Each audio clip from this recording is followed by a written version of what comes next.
বিশ্বনবী মুহাম্মদুর রাসূলুল্লাহ সাল্লাল্লাহু আলাইহি ওয়াসাল্লামের গোটা জীবনের মাঝে যতগুলি মুআজিজা সংঘটিত হয়েছে, যতগুলি মিরাকেল ঘটনা সংঘটিত হয়েছে, তার জীবনের অন্যতম একটি ঘটনাবহুল মুআজিজা নিয়ে আল্লাহ তাআলা সূরা বনী ইসরাঈলের প্রথম আয়াত অবতীর্ণ করে গোটা জাতির কাছে আল্লাহ মেসেজ পৌঁছে দিয়েছেন। সুবহানাল্লাহ পড়েন। আল্লাহ সুবহানাহু ওয়া তাআলা এই আয়াতের শুরুতে বলছেন, সুবহানাল্লাযী আসরা বিআবদিহি লাইলাম মিনাল মাসজিদিল হারাম।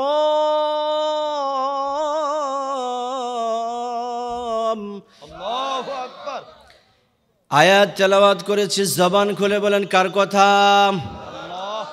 আমার আল্লাহ সুবহানাহু ওয়া তাআলা এই আয়াতের শুরুতে একটা শব্দ ব্যবহার করেছেন, সুবহানাল্লাযী, মহান, আশ্চর্য, বড়ত্ব প্রশংসা করে আল্লাহ তাআলা আয়াতের শুরুতে এই শব্দটুকু তিনি ব্যবহার করেছেন। প্রিয় ভাইয়েরা আমার, আমরা যখন কোনো আশ্চর্য জিনিস দেখি আমরা বলি সুবহানাল্লাহ, বলি কিনা বলেন?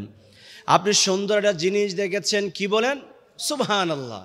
আপনি ভালো একটা বিল্ডিং দেখেছেন, উঁচু একটা বিল্ডিং দেখেছেন, আপনি বলেন সুবহানাল্লাহ। সাগর দেখলেন, মহাসাগর দেখে বললেন সুবহানাল্লাহ, বলি কি বলি না? বিশ্বনবীর জীবনে এমন একটা মহান ঘটনা সংঘটিত হয়েছে, যেই ঘটনাটা পৃথিবীর কোনো নবী রাসূলের বেলায় ঘটে নাই। শুধুমাত্র আমাদের নবী, শ্রেষ্ঠ নবী, শেষ নবী মুহাম্মদুর রাসূলুল্লাহ, জবান খুলে পড়েন, সাল্লাল্লাহু আলাইহি ওয়াসাল্লামের জীবনে সংঘটিত হয়েছে, যার নাম হলো মেরাজ। জোরে বলেন তার নাম কি? জোরে বলেন তার নাম কি?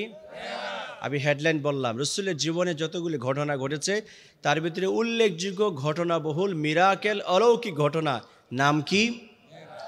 বিশ্বনবীর জীবনে 34 বার মেরাজ হয়েছে। জোরে বলেন কতবার? তার ভিতরে 33 বার তিনি মেরাজ করেছেন স্বপ্ন যোগে, ফিল মানাম। আর একবারে তিনি জাসাদান ওয়া বাদানান, ফিজিক্যালি, শারীরিকভাবে আল্লাহ তাআলা নিজে ডাক দিয়ে তার দর্শন দিয়ে তিনি তার মেরাজ ঘটিয়েছেন। সুবহানাল্লাহ বলেন। প্রিয় ভাইয়েরা আমার, যত নবী রাসূল এসেছেন, কোন নবী রাসূলের আশ্চর্য ঘটনার ব্যাপারে আমার আল্লাহ সুবহানা শব্দ ব্যবহার করে নাই। আপনি যদি দেখেন ঈসা রূহুল্লাহ আলাইহিস সালাতু ওয়াস সালাম, তার অন্যতম একটা মিরাকেল মুআজিজা বিষয় ছিল, তিনি যখন কোন মাইয়িত কবরের পাশে যেতেন, গিয়ে তিনি বলতেন, ইয়া মাইয়িত কুম বিইজনিল্লাহ, হে মৃতবাসী, তুমি আল্লাহর নাম, আল্লাহর অনুমতিতে তুমি দাঁড়ায়া যাও। যখন ঈসা রূহুল্লাহ কবরের পাশে গিয়ে এইভাবে তিনি বলতেন, কবর দাঁড়ায়া যাইতো, মাইয়িত দাঁড়ায়া বলতো, আসসালামু আলাইকুম ইয়া ঈসা রূহুল্লাহ। সুবহানাল্লাহ পড়েন। সালাম দিতেন তাকে। এত আশ্চর্য ঘটনা ঈসা রূহুল্লাহর এই আলোচনা করতে গিয়ে আল্লাহ তাআলা কোরআনে কোথাও সুবহানা ব্যবহার করেন নাই।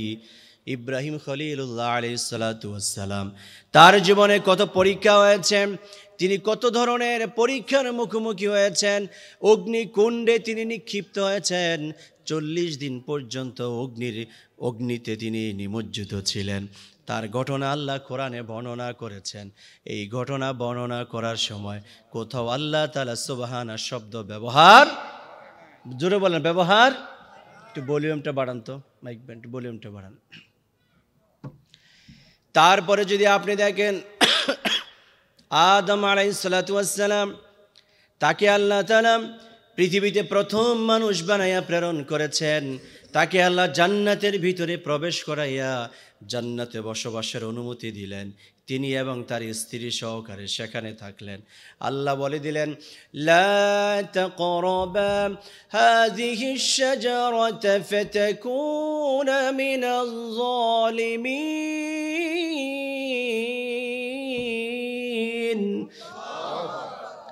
আল্লাহ জান্নাতে আদম আর হাওয়া দুজনকে থাকতে দিয়ে বললেন, ও আদম, দুনিয়ার জান্নাতের সব নিয়ামতগুলি তোমরা উপভোগ করো, তবে একটা নিষেধাজ্ঞা তোমাদেরকে দিচ্ছি, সেটা হলো ওই যে একটি গাছ দেখা যায়, বৃক্ষ দেখা যায়, ওই বৃক্ষের ফল তো খাওয়া যাবে না, বৃক্ষের কাছাকাছিও তোমাদের হওয়ার সুযোগ আল্লাহ তাআলা ফরমান দিয়ে দিলেন।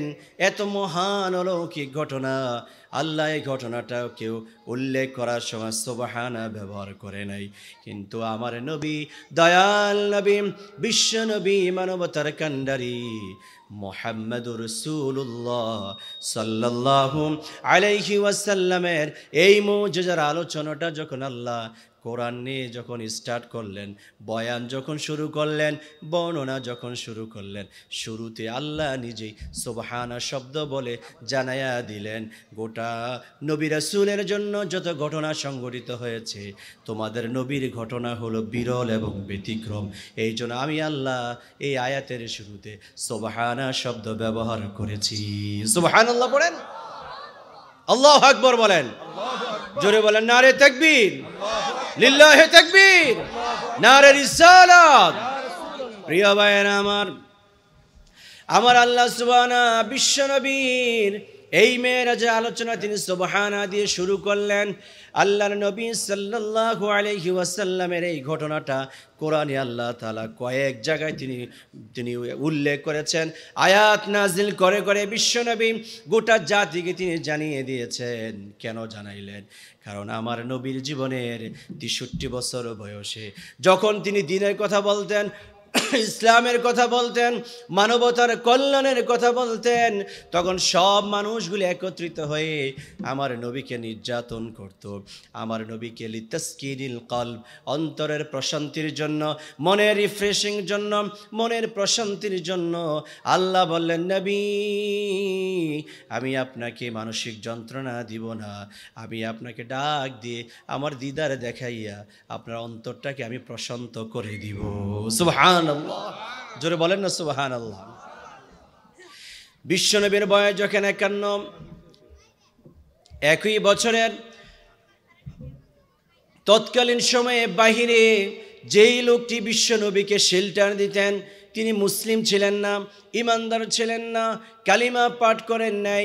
বিশ্বনবী যখন দাওয়াতি কাজ করতেন, গোটা সমাজের মানুষগুলি আল্লাহর নবীর দিকে এমনভাবে তারা তীর নিক্ষেপ করত, এমনভাবে আঘাত করত, কথা দিয়ে আঘাত, শারীরিকভাবে আঘাত, নানানভাবে তারা আঘাত দিত।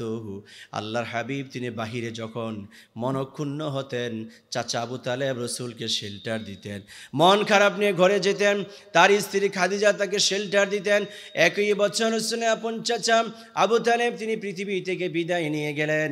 তার 2 মাস পরে ঘরে যিনি তাকে সান্ত্বনা দিতেন, তার আপন স্ত্রী, প্রথম স্ত্রী খাদিজাতুল কুবরা পৃথিবী থেকে বিদায় নিলেন। মনটা খুব খারাপ। কাফের মুশরিকরা সুযোগ পেয়ে গেল আমার নবীজির উপরে যেমনে পারে আক্রমণ করে, হামলা করে, কথা দেয়, কথার তির্যক ছুড়ে আল্লাহর নবীকে মানসিকভাবে নানানভাবে তারা যন্ত্রণা দেওয়া শুরু করল। নবী চিন্তা করলেন, এখন আর মক্কায় থাকার সুযোগ নাই, আমি এখন তায়েব চলে যাই। তায়েববাসীরা আমাদেরকে খুব ভালোবাসে, কারণ ছোটকালে বাল্যকালে আমি হালিমা সাদিয়ার দুধ পান করেছি, বাল্যকালে বন্ধু আছে, সেই বন্ধুগুলি সেখানে রয়েছে, আশা করি যদি আমি তায়েব যাই তারা আমাকে শেল্টার দিবে। কিন্তু ভাগ্যের কি নির্মম পরিহাস, আল্লাহর নবী যখন তায়েব গেলেন তখন তায়েববাসীরা নবীকে ফুলের মালা না দিয়ে তার দিকে ইট পাথর বালিগুলি তারা নিক্ষেপ করে ক্ষত বিক্ষত করেছে। আল্লাহু আকবার বলেন। খে না খে দিন প্রচারের কাজে নিজেকে দিয়েছ বিলিয়ে, তায়েফের কাফেরেরা শুনল না সে আলো, নিষ্ঠুর মতো তারা পাথর দিল। ঠিক না বলেন? নবীজিকে তারা ফুলের মালা দিল না, বরং তারা পাথর দিয়ে আঘাত করলো, রক্তাক্ত করলো। আজ পর্যন্ত মক্কার তায়েফের যে পাহাড় থেকে তারা পাথর নিক্ষেপ করেছিল, সেই পাথরটা নবীর উপরে আসে নাই। টিল নাও আজ পর্যন্ত সেই পাহাড়ের উপরে পাথরটাকে ঝুলাইয়া রেখেছেন, নবীজিকে হেফাজত করলেন যিনি, তিনি কে? জোরে বলেন না তিনি কে? বাঁচাই কে? বলেন না কে বাঁচায়? তায়েফবাসীর রাসূল উপর আক্রমণ করবে। আল্লাহর হাবিব দেখলেন এখন আর তায়েফে থাকার সুযোগ নেই। বিশ্বনবী তায়েফ থেকে আবার ব্যাক করে মক্কা চলে আসলেন। আসার পরে আমার আল্লাহ দেখলেন নবী আপনার কিন্তু এখন আর মক্কায় থাকার কোনো পরিবেশ নাই। মক্কা থেকে আপনাকে হিজরত করতে হবে। তবে তার আগে আমি আপনাকে একটু হৃদয়টা প্রশান্ত করতে চাই। আল্লাহর নবী একদা রাত্রিতে বাইতুল্লাহর পাশে তিনি শোয়াম, ঠিক অমনি আমার আল্লাহ তাআলা জিবরাইল আমিন আলাইহিস সালামকে প্রেরণ করলেন, সাথে একটা বাহন দিলেন, তার নাম হলো বোরাক। জোরে বলেন না, নাম কি? সবাই বলেন সে বাহনটার নাম কি? এই বোরাক হলো এমন একটা বাহন যে বাহনটা পৃথিবীর কোনো একদিনের জন্য এটা ব্যবহার হয় নাই। সুবহানাল্লাহ পড়েন। আপনি রিক্সায় ওঠেন, কত মানুষ রিক্সা ব্যবহার করে কি করে না? আপনি অটোরিক্সায় ওঠেন, অটোরিক্সাটা মানুষ ব্যবহার করেছে কি করেনি? আপনি যখন সিএনজিতে ওঠেন, এই সিএনজি আপনার আগে মনে কেউ ব্যবহার করে নাই। জোরে বলেন করছে কিনা, করছে কিনা? কিন্তু আমার নবীকে মেরাজ করাইবেন, এটা আগে থেকে আমার আল্লাহর সিদ্ধান্ত। সুবহানাল্লাহ পড়েন। আমার নবীজিকে যখন তিনি মেরাজ করাবেন, কি দিয়ে করাবেন? সকল প্ল্যান পরিকল্পনাগুলি আমার আল্লাহ তাআলা সুন্দর করে সাজিয়ে রেখেছেন। বিশ্ব নবীর জন্য এমন একটা বাহন তৈরি করে রাখলেন, যেই বাহনটা পৃথিবীর কোনো মানুষ রসুলকে মেরাজে নেওয়ার আগ পর্যন্ত কেউ জানতো না। সুবহানাল্লাহ পড়েন। এমন একটা বাহন আমার নবীর ব্যাপারে আল্লাহ তাআলা সিদ্ধান্ত নিয়ে রেখেছেন, যে বাহনটা পৃথিবীর কোনো মানুষ এক সেকেন্ডের জন্য ব্যবহার করে নাই। কেমনে ব্যবহার করবে? এই বাহনে যিনি উঠবেন তিনি হবেন শেষ নবী। এই বাহনে যিনি উঠবেন তিনি হলেন সাইয়্যিদুল মুরসালিন। এই বাহনে যিনি উঠবেন তিনি হলেন মানবতার দরদী নবী। সুবহানাল্লাহ পড়েন। এই বাহনটাকে আমার আল্লাহ তাআলা এমনভাবে সেট করেছেন, বিশ্বনবী মেরাজের জন্য আল্লাহ তাআলা এই বাহনটাকে বরাদ্দ করে দিলেন। সুবহানাল্লাহ। জিবরাইল আমিন বাহনটা নিয়ে আসলেন। আসার পরে রাসূলুল্লাহ সাল্লাল্লাহু আলাইহি ওয়াসাল্লাম ঘুমন্ত অবস্থায় আছেন, তাকে ডেকে তোলা হলো। আল্লাহ নবী উঠলেন, তাকে বলা হলো আপনাকে মেরাজ করতে হবে। বিশ্বনবীর বুকটা ফাড়া হলো, কলিজাটা একটা বিমা ইতাসতিন মিনাজ যাহাবি ওয়াল ফিদ্দা, স্বর্ণ রূপা খচিত একটা পাত্রের ভিতরে জমজমের পানি দিয়া রসুলের কলিজাটাকে ধৌত করা হয়েছে। সুবহানাল্লাহ পড়েন। কি পানি দিয়ে? সবাই বলেন কি পানি দিয়ে? জমজমের পানি হলে এমন একটা পানি, যেই পানি কোনো ব্যক্তি যদি এই উদ্দেশ্যে পান করে, আল্লাহ আমার রোগগুলি বিমারগুলি শিফা দিয়ে দিবেন, আমার ইলম বাড়াইয়া দিবেন, রিজিকে প্রশস্ততা দান করবেন। এই তিনটা নিয়তে যেই ব্যক্তি জমজম পানি পান করবে, এই দোয়া যেই ব্যক্তি করবে, আল্লাহ তাআলা তিনটা গুণ তার জন্য কবুল করে নিবে। সুবহানাল্লাহ পড়েন। বিশ্বনবী এখানে জমজমের পানি পান করার সময় দোয়া করতেন, আল্লাহুম্মা ইন্নী আসআলুকা ইলমান নাফিআম ওয়া রিজকান ওয়াসিআম ওয়া শিফাআম মিন কুল্লি দাইন। ও আল্লাহ, আমি আপনার কাছে এই জমজমের পানি পান করার সময় এক নম্বরে চাচ্ছি আসআলুকা ইলমান নাফিআ, উপকারী জ্ঞান দেন, ওয়ারিজকান ওয়াসিআম, প্রশস্ত রিজিক দান করুন, ওয়া শিফাআম মিন কুল্লি দাইন, সব রকমের রোগ বিমারি থেকে আমাকে হেফাজত করুন। বিশ্বনবীর অন্তরটা যেন রোগ বিমারি মুক্ত হয়। এই কারণে মেরাজ নেওয়ার আগে ওই তস্তের ভিতরে, ওই পাত্রের ভিতরে আমার আল্লাহ তাআলা জিবরাইলের মাধ্যমে জমজমের পানি দিয়ে ধুয়ে পরিষ্কার করে দিয়েছেন। আমলাল ঈমান ওয়াল হিকমা, ঈমান আর হিকমত দিয়ে কলিজাটা ভরপুর করে দিয়ে আবার সেখানে প্রতিস্থাপন করে দেওয়া হয়েছে। সুবহানাল্লাহ পড়েন। পৃথিবীতে প্রথম ওপেন হার্ট সার্জারি, বক্ষ বিদীর্ণ, শক্ক সদর, বলে না শক্ক সদর, বক্ষ বিদীর্ণ করা, পৃথিবীতে প্রথম ওপেন হার্ট সার্জারি মানুষ হিসেবে যাকে করা হয় তিনি হলেন মুহাম্মদ সাল্লাল্লাহু। এখন ওপেন হার্ট বলে না ওপেন হার্ট সার্জারি, এই ওপেন হার্ট সার্জারি প্রথম করা হয়েছিল আমাদের নবী মুহাম্মদ রাসূলুল্লাহ সাল্লাল্লাহু আলাইহি ওয়াসাল্লামকে। সেখান থেকে এসেছে শক্ক সদর, বক্ষ বিদীর্ণ করা। আল্লাহ নবীকে বক্ষ বিদীর্ণ করা হলো, বোরাকের উপর আরোহণ করলেন। জিবরাইল আমিন আলাইহিস সালাতু ওয়াস সালাম তিনি হলেন এই বাহনের ড্রাইভার। আল্লাহু আকবার বলেন। পৃথিবীর কোনো মানুষ এই বাহনের ড্রাইভার হয় নাই, পৃথিবীর কোনো মানুষ এই বাহনের রাহবার হয় নাই, পথ প্রদর্শক হয় নাই। আমার আল্লাহ সুবহানাহু ওয়া তাআলা পৃথিবীর পৃথিবীতে নবীকে মেরাজ করাইবেন, এই বাহনের ড্রাইভার বানাইলেন হামিলুল কোরআন, কোরআন যিনি বহন করে নবীজির কাছে নিয়ে আসতেন, সেই ফেরেশতা জিবরিল আমিন আলাইহিস সালাতু ওয়াস সালাম, তিনি বাহনের মধ্যে বসলেন, রসুলকে সাথে নিলেন, রওনা করলেন মসজিদে আকসার দিকে। সুবহানাল্লাহ পড়েন। সেই কথাটাই আল্লাহ কোরআনে বলছেন, সুবহানাল্লাযী ইয়াসরা বিআবদিহি লাইলাম মিনাল মাসজিদিল হারাম।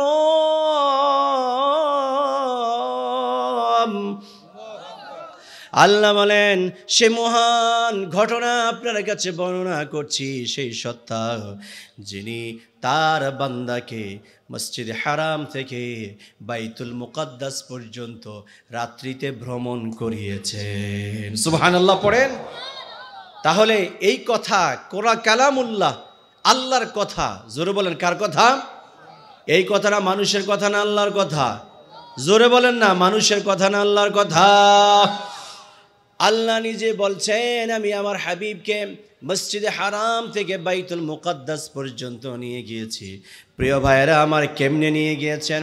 জিবরিল আমিন বোরাকের ভিতরে তুললেন, তোলার পরে কিছু দূর গেলেন, যাওয়ার পরে বললেন, আনজিল ইয়া মুহাম্মদ ফাসাল্লি রাকাতাইন, ও নবী আপনি এখানে নামেন। কিছু দূর যাওয়ার পরে নবীকে বলা হলো, আপনি নামেন, 2 রাকাত নামাজ পড়েন। জোরে বলেন, কয় রাকাত? সবাই বলেন, কয় রাকাত? আপনারা কি ক্লান্ত হয়ে গেছেন নাকি? কয় রাকাত নামাজ? নবীকে বলা হলো, নবী আপনি 2 রাকাত নামাজ পড়েন। বিশ্বনবী 2 রাকাত সালাত আদায় করলেন।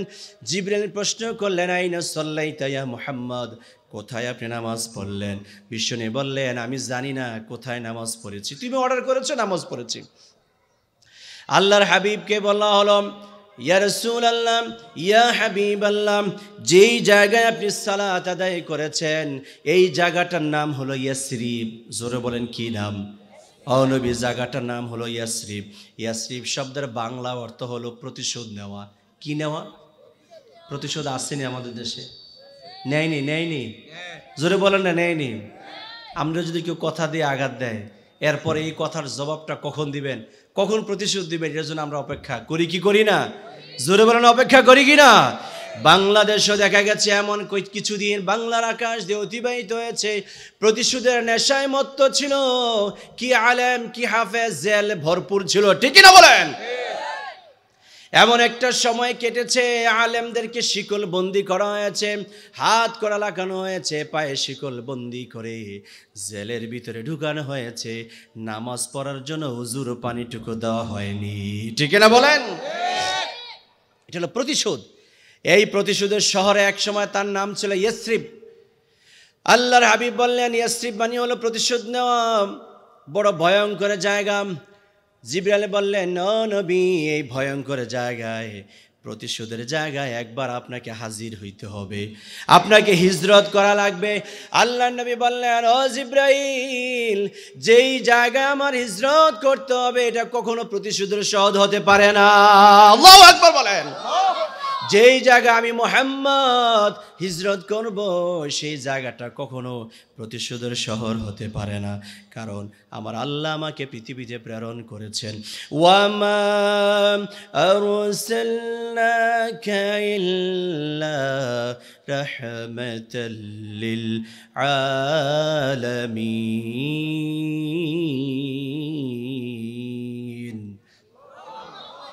আল্লাহ বলেন, ও নবী, আপনাকে আমি পৃথিবীতে গোটা জগৎবাসীর জন্য রহমত বানাইয়া প্রেরণ করেছি। সুবহানাল্লাহ পড়েন। জোরে বলেন, কি বানাইয়া? আবার বলেন, কি বানাইয়া? যার কলিজা রহমত আছে প্রতিশোধ নেয় না, মাফ করে। সবাই বলেন, যার দিলের ভিতরে দয়া মায়া রহমত প্রতিশোধ নেয় না, মাফ করে। বিশ্বনবী বললেন, আমি রাহমাতাল লিল আলামিন, আমি কখনো প্রতিশোধের নবী নই। আমি যেই শহরে প্রবেশ করব, হিজরত যদি আমাকে করতেই হয়, এই শহর কখনো ইয়াসরিব নামকরণ থাকবে না, এটার নামকরণ করা হবে আল মদিনাতুল মুনাওয়ারা, আলোকিত শহর। সুবহানাল্লাহ পড়েন। কি শহর? আবার বলেন, কি শহর? আমরা এখন বলি না মদিনা শরীফ, মদিনা শরীফ, বলি কিনা?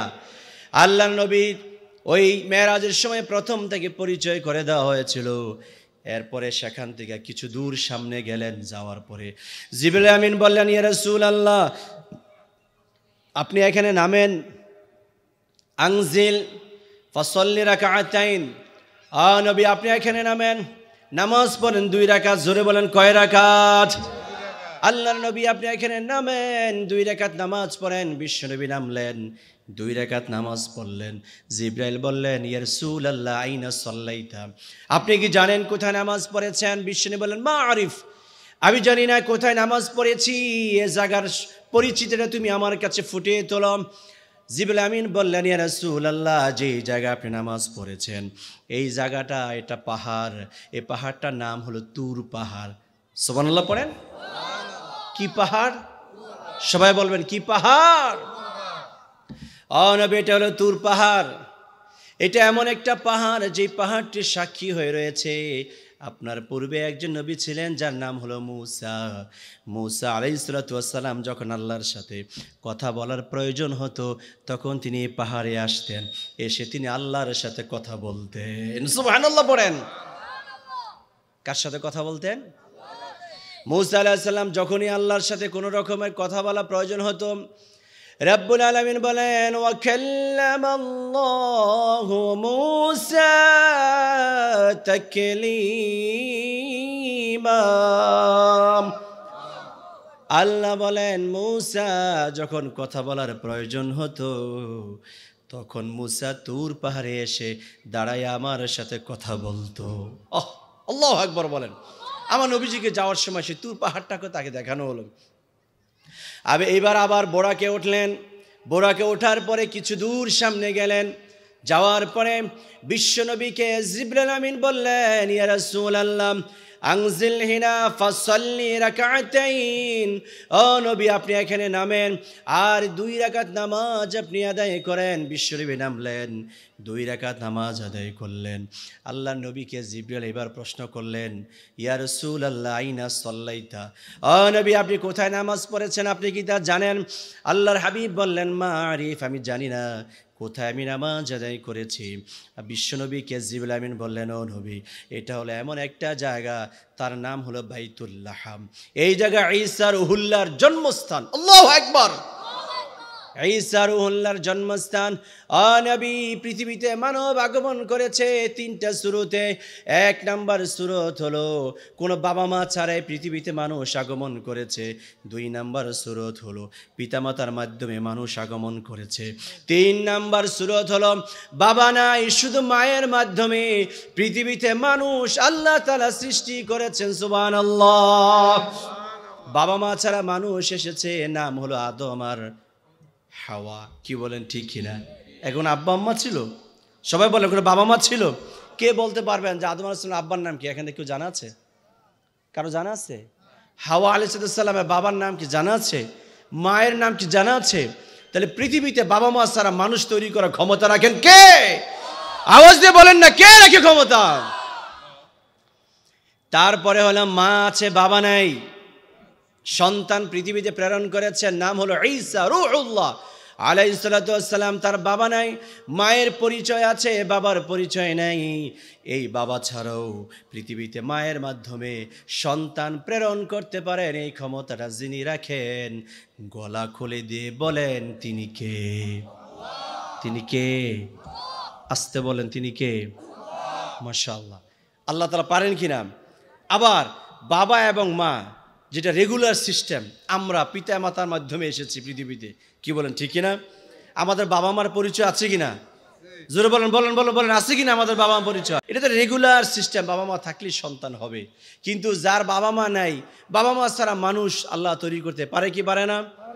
আবার মা আছে, বাবা নাই, এমন সন্তান পৃথিবীতে আল্লাহ তাআলা প্রেরণ করেছেন, সৃষ্টি করেছেন।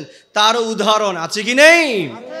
আমার আল্লাহ তাআলা বিশ্বনবীরে দেখাইলেন, না নবী, নবী আপনাকে এটাও আমি মেরাজের সফরের ভিতরে দেখাইলাম। সেটা হলো যার মা আছে, বাবা নাই, বাবা ছাড়া পৃথিবীতে আমি মানুষ তৈরি করেছি, তার নাম হলো ঈসা রূহুল্লাহ। সুবহানাল্লাহ পড়েন। এবার বাইতুল্লাহ হামে নামাজ পড়ার পরে বিশ্বনবী আবার বোরাকে উঠলেন, কিছু দূর সামনে গেলেন, যাওয়ার পরে সামনে একটা মসজিদ, নাম হলো বাইতুল মুকাদ্দাস। বাইতুল মুকাদ্দাসে যাওয়ার পরে জিবরাইল আমিন আলাইহিস সালাতু ওয়াস সালাম তিনি তার বোরাকটা বেঁধে ফেললেন। আল্লাহ রসুলকে বললেন, নবী আপনি নামেন। জিবরাইল আমিন সেখানে রসুলকে নিয়ে গেলেন।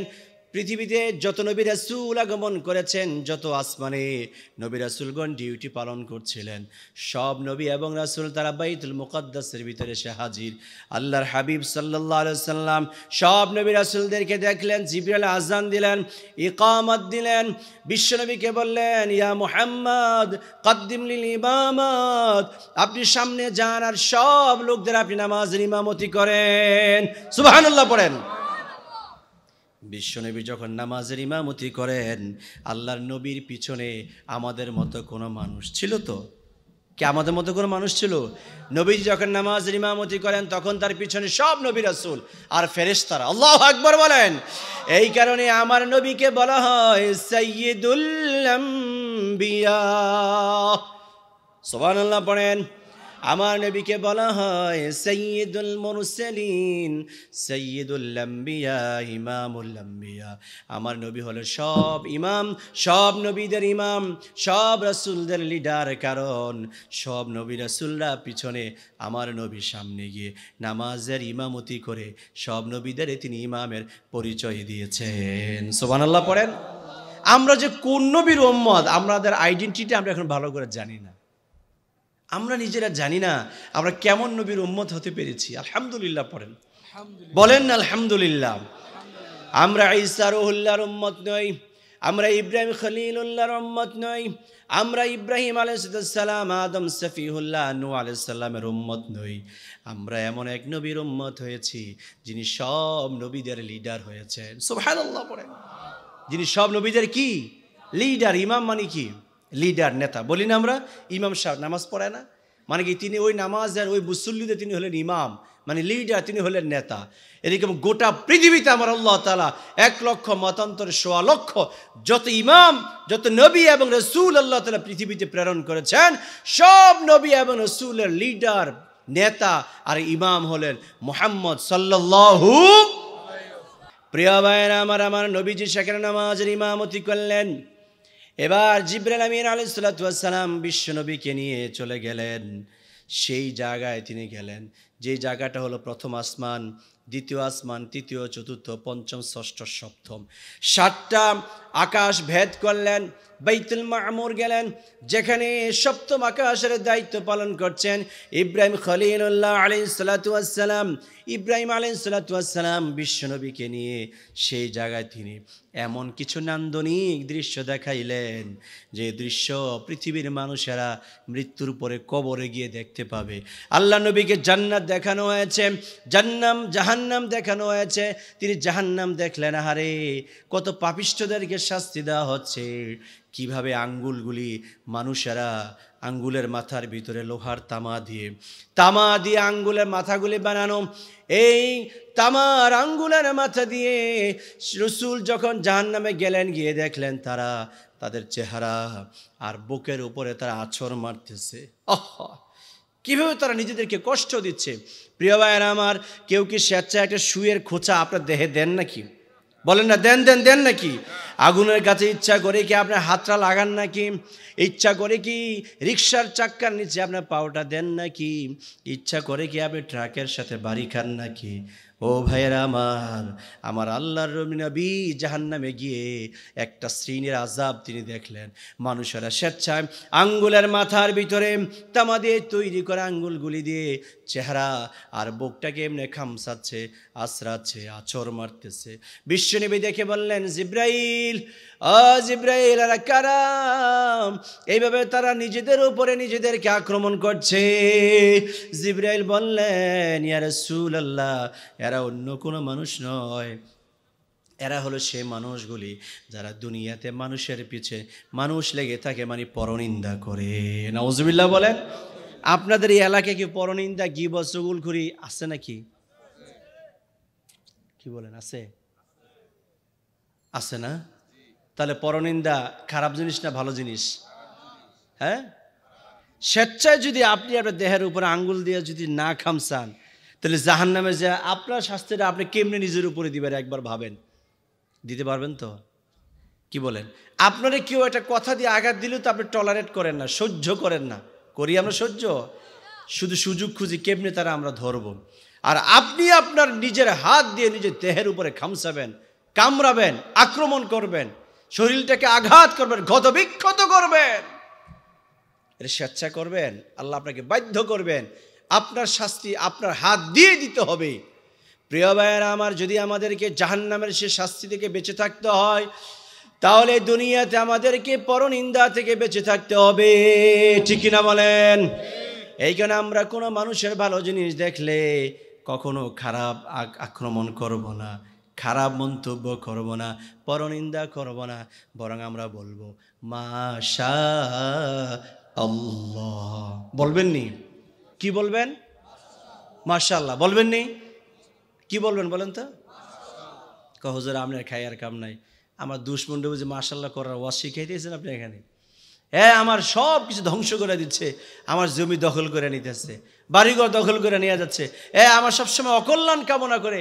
আমি বুঝি তার ভালো জিনিসটা দেখে মাশাআল্লাহ বললো, আপনি আর কিছু পান না। এই ওয়াজ করার জন্য নাকি এখানে আসছেন? প্রিয় ভাইয়েরা আমার, সংস্কার যদি কেউ না হয় নিজে হব। ঠিক কিনা বলেন? কেউ যদি ভালো কাজ না করে আমি করব, কারণ আমি যখন ভালো কাজটা শুরু করব, আমার পিছনে যদি কেউ লেগেও থাকে তাকেও আমার আল্লাহ তাআলা পরাভূত টুডে অ্যান্ড টুমোরো অবশ্যই তাকে করবেন। কি বলেন ঠিক কিনা? প্রিয় ভাইয়েরা আমার, তাহলে পরনিন্দা করা যাবে? আবার বিশ্বনবী জাহান্নামের দৃশ্য দেখলেন এমনভাবে, কিছু মানুষকে দেখলেন, আল্লাহর হাবিব দেখছেন একজন ফেরেশতা বড় একটা পাথর নিয়ে কিছু মানুষের মাথার উপরে আঘাত করছেন, মাথা থেতলে যাচ্ছে। আবার পাথরটা একটু দূরে চলে যায়, তখন এই ফেরেশতা পাথরটাকে তুলে নিয়ে আসে। আনার সময়ের ভিতরে ওই যে থেতলানো মাথা আবার আগের মতো সুন্দর হয়ে যায়, আবার তাকে পাথর দিয়ে আঘাত করা হচ্ছে। আল্লাহর নবী প্রশ্ন করলেন, জিব্রাইল, ও জিব্রাইল বলুন তো, এমনি করে তাকে কেন শাস্তি দেওয়া হচ্ছে, তাকে কেন পানিশমেন্ট দেওয়া হচ্ছে? ও জিব্রাইল একটু বলবা কি? জিব্রাইল বললেন, ও নবী, এই লোকগুলি হলো সেই লোক যারা কোরআনের সাথে মুহাব্বত রাখতো না, বরং কোরআনকে তারা পরিত্যাগ করেছে। কোরআন পরিত্যাগকারীদের জন্য এইভাবে আল্লাহ তাআলা শাস্তির ব্যবস্থা রেখেছেন। ও ভাই, আমরা কি কোরআন ছেড়ে দিব নাকি কোরআন ধরব?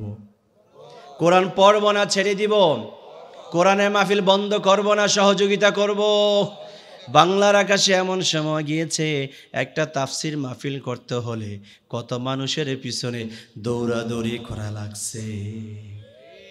ঠিক কিনা বলেন? আপনাদের এলাকায় লাগে নাই, অনেক জায়গায় লাগছে। আসেনি এখন? এগুলি আসেনি? এখন আর কোরআনের মাহফিল করার জন্য কোনো অনুমতি লাগে? কেন লাগবে অনুমতি? এই কোরআন যিনি পৃথিবীতে বিশ্বনবীর উপরে নাজিল করেছেন, এই জমিনটা তো সে আল্লাহই তৈরি করেছেন। ঠিক কিনা বলেন? লিল্লাহি তাকবীর, নারা তাকবীর। আল কোরআনের আলো, আল হাদিসের আলো, ইসলামের শত্রুরা। প্রিয় ভাইয়েরা আমার, তাহলে এই জমিনটা যিনি সৃষ্টি করেছেন, এই জমিনটা সাজানোর জন্য তিনি একটা গাইডলাইন দিয়েছেন, তার নাম হলো কোরআন। জোরে বলেন, তার নাম কি? এই জমিনটাকে সুন্দর করার জন্য আমার আল্লাহ একটা পুস্তক দিয়েছেন। জবানটা খুলে বলেন সেটার নাম কি? সবাই বলেন সেটার নাম কি? তাহলে বিশ্বনবীকে আমার আল্লাহ তাআলা বলে দিয়েছেন, নবী, এই কোরআনের সাথে যারা বিরোধিতা করবে, কোরআনের সাথে যারা ক্ষোভ রাখবে, দুনিয়া তো লাঞ্ছনা, পরকালে তো অপেক্ষা করছে। ঠিক কিনা বলেন? দুনিয়া তো অপদস্থ লাঞ্ছিতের মালা পরিধান করে দেশ থেকে পালাতে হয়। ঠিক কিনা বলেন? পৃথিবীটা এমন একটা জিনিস, যে জিনিসটা আল্লাহ তৈরি করে দিয়েছেন, জুলুম সব সময় করে টিকে থাকা যায়? জুলুম করেছেন, আজকে আপনার ক্ষমতা আছে, আজকে আপনার পাওয়ার আছে, হাতের শক্তি, জবানের শক্তি, পায়ের শক্তি, পুলিশের শক্তি, র্যাবের শক্তি, আর্মির শক্তি, ফোর্সের শক্তি, বিজিবির শক্তি, সব শক্তি হাতে ছিল। আল্লাহ রব্বুল আলামিন বলেন তোমার শক্তি বড় নয়, আমার আল্লাহর শক্তি হলো বড়। ঠিক কিনা? ঠিক কিনা? জোরে বলেন ঠিক কিনা? কারণ সূরাতুল বুরুজে রব্বুল আলামিন বলেন ইন্না বাতশা রাব্বিকা লাশাদীদ,